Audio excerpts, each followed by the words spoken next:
And so you are this close to your dreams and goals. So I have to ask you the question. You have the information. Now, what are you going to do with it? What do you have today that you've never had before, and what are you going to do with it? I'm going to say it slower because it's the simplest thing I'm ever going to say. What you already know is why you are where you are.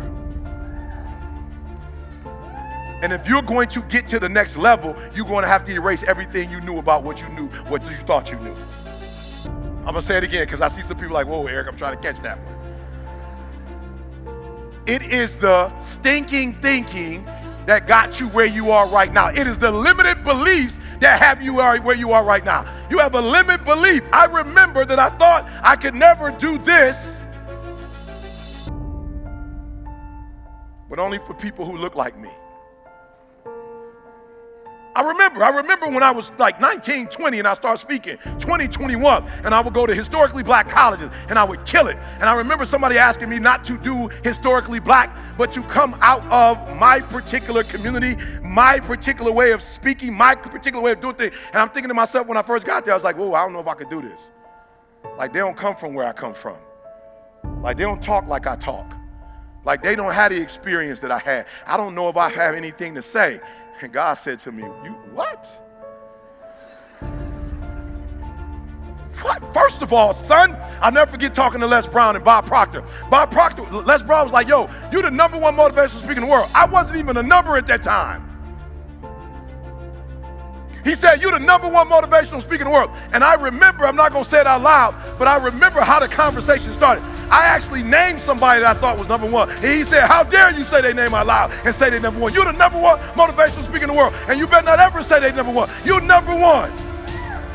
And I said, hold up, what? But I just started speaking. He says, no one on the planet is giving free information away like you giving free information away. Nobody in the planet loves people the way. There's no other motivational speaker going to prisons. There's no other motivational speaker talking to 12 kids in a detention center. There's no other motivational speaker going to schools and shaking kids' hands on their way to school and not getting paid a dime for it. Meeting them at 6:30 saying, good morning. He said, you are the #1 motivational speaker in the world because nobody cares about humans like you care. He said, you ain't even charging. Boy, you know how much money you should be charging? Bob Proctor said, how much you charge? I was like, about 5, 10 grand. He was like, what? Bob Proctor said, what? I was like, 5, 10 grand. It was right here in Phoenix when you spoke together. He said, don't you ever do that again. No less than 20,000. No, you're not hearing what I'm saying. And so I remember I got a couple 20s, went back, told Bob Proctor, was like, Bob Proctor, he was like, how you doing, Eric? I'm like, great. How is it going with the fine? I was like, man, it's great. I'm doing 20 now. He was like, pfft. I said, you told me 20. He said, I never told you 20. I said, no, less than 20. But your limited beliefs heard. Your limited beliefs heard you say. I didn't say that. That's what your past told you. That's what you getting a GED told you. Your biological father not being in your life told you because you don't value yourself. You think it's tough. I'm telling you, son, there are people in this earth that value you more than you value yourself. They look to you in a way that you don't look to yourself. You will not get what you're supposed to get until you value yourself and you kill all your limited beliefs. So I need you to do me a favor. Just write it down because you don't have enough paper, but write down your limited beliefs, and when you get home, I need you to address them. He said, Eric, I used to be like, God, I don't know if I could do corporate. He said, son, not only can you do it, you must do it. You're going to bring something that nobody else is bringing. And I was like, what do I bring that nobody else is bringing? He said, that message that you think isn't important is so important. And guess what message I was bringing to corporate? I was bringing, so you're a 7-figure earner, but you're not a 7-figure dad. So I challenge you. So I start going to corporate, and the corporate, come please, Eric, we need the message. Why? Because they're not doing well. They're getting divorced. And so it's messing up the company. Eric, we need you. And God said, son, don't look at what somebody else is doing. Value what you're doing. Don't worry about what they bring to the table. Bring what you bring to the table. And some of you are not where you're supposed to be because you have limited thinking. I want to challenge you today. You're just as special as everybody else. You're just as powerful as everybody else. You're just as unique as everybody else. You're just as gifted as everybody else. And you belong in first class just like everybody else. You belong in California. You belong in Dubai, wherever you want to be, you belong there. Somebody asked me the other day, Eric, you live in Michigan. Why are you buying a house in California? I said, because my wife has MS, doing phenomenal. We want to keep it there. What you going to do with your house in Michigan? I said, what do you mean what I'm going to do with it?